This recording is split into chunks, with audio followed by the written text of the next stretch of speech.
My pet is a lovely dog named Rocky. He's a mix of brown and white, with fluffy ears and a tail that never stops wagging. He's not just a pet. He's truly a part of our family. I got Rocky when he was just a little puppy. He was so tiny and playful, and I instantly fell in love with him.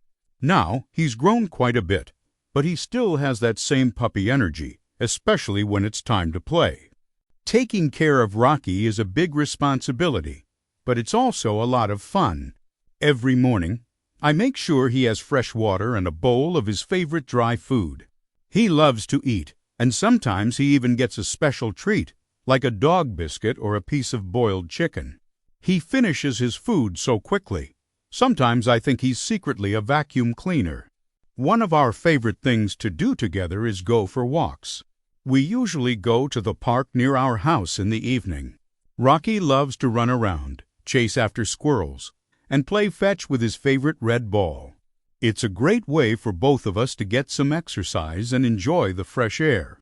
When we walk, he always greets other dogs and their owners with a friendly wag of his tail. Rocky is also very smart. He understands many commands, like sit, stay, and come sometimes. He even seems to understand my feelings.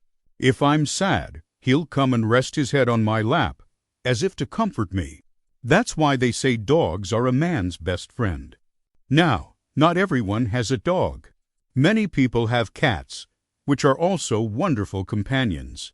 Some prefer small pets like hamsters or fish, while others might have colorful birds. No matter what kind of pet you have, the bond you share is truly special. Pets teach us so many important lessons: responsibility, patience, and unconditional love. They bring so much joy and laughter into our lives.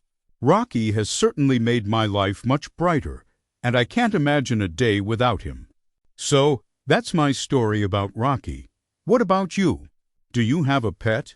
What kind of pet is it, and what do you love most about them? Share your pet stories in the comments below. I'd love to read them. Don't forget to like this video. Subscribe to our channel for more English learning content, and hit the notification bell so you don't miss our next video. Thank you for watching, and I'll see you in the next one.